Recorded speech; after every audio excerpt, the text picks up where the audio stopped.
Nobita restore lamp को Doraemon के पसंदीदा डोरा केक की ओर तानता है। जैसे ही लैंप की रोशनी पड़ती है, केक गायब और उसकी जगह आता है गेहूं का आटा, लाल बीन्स, अंडे और शहद। नोबिता कहता है, अरे तो ये है डोरा केक की असली सामग्री। तभी डोरेमोन कहता है, नोबिता मेरे केक के साथ ये क्या किया? नोबिता पीछे मुड़कर देखता है। डोरेमोन का चेहरा लाल हो गया है, मानो ज्वालामुखी फटने वाला हो। नोबिता सोचता है अब तो भागने में ही भलाई है और वो दौड़ पड़ता है कुछ मजेदार चीजें ढूंढने। इधर जियान के पास आता है सुनियो। वो फिर से अपनी शेखी बघार रहा है। सुनियो कहता है, देखो मेरी ये टाई असली रेशम से बनी है और मेरी बेल्ट असली अजगर के चमड़े की। तभी नोबिता वहाँ पहुँचता है। सुनियो कुछ समझाने ही वाला होता है कि नोबिता रिस्टोर लैंप निकालता है और टाई पर रोशनी डाल देता है। झट से टाई बदलकर एक प्लास्टिक का डिब्बा बन जाता है। नोबिता कहता है, ये लैंप तो बता देता है कि चीज किस चीज से बनी है। तभी जियान आता है और सुनियो की बेल्ट छीनकर उस पर लैंप की रोशनी डाल देता है। बेल्ट एकदम जिंदा अजगर में बदल जाती है जो गुस्से में सबको घूर रहा है। जियान, सुनियो और नोबिता चिल्लाते हुए भागता है।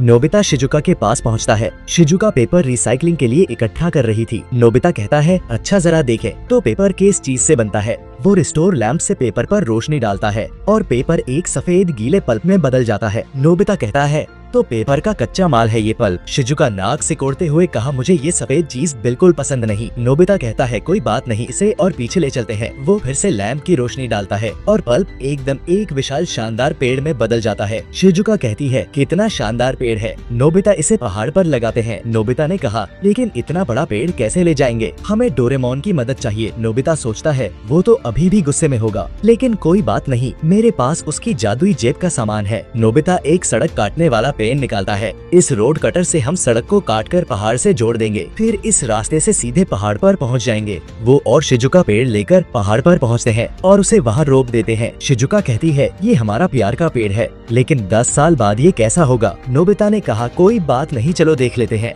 वो एक टाइम टनल निकालता है। नोबिता कहता है, पहले इसे फुलाना होगा। नोबिता बिना सोचे बटन दबाता है और दोनों टनल में घुसकर 10 साल बाद की दुनिया में पहुंच जाते हैं। नोबिता ने कहा, ये तो हमारा प्यार का पेड़ है, वाह ये तो खूब बढ़ गया है। शिजुका ने कहा, लेकिन 10 साल बाद का शहर कैसा होगा? चलो देखते हैं। तभी नोबिता रोड कटर निकालता है, लेकिन वो काम नहीं करता। नोबिता ने कहा, ये तो एक बार इस्तेमाल होने वाला सामान है। शिजुका कहती है, और टाइम टनल? नोबिता, वो भी एक बार का ही है, अब हम वापस कैसे जाएंगे? अचानक बारिश होने लगती है। नोबिता एक सनी डॉल रेनकोट निकालता है। इसे पहनने से बारिश रुक जाएगी। बारिश तो रुक जाती है, लेकिन सारी बारिश नोबिता के ऊपर जमा हो जाती है। नोबिता कहता है, ये भी तो एक बार का सामान था। तभी उसे बैग में एक रेस्क्यू व्हिसल मिलता है। नोबिता ने सोचा, इस सीटी को बजाने से हमें मदद मिलेगी। वो सीटी बजाता है, लेकिन कुछ होता नहीं। फिर पता चलता है इसकी रेंज तो सिर्फ 100 मीटर है। नोबिता कहता है, अब तो हम यहाँ हमेशा के लिए फंस गए।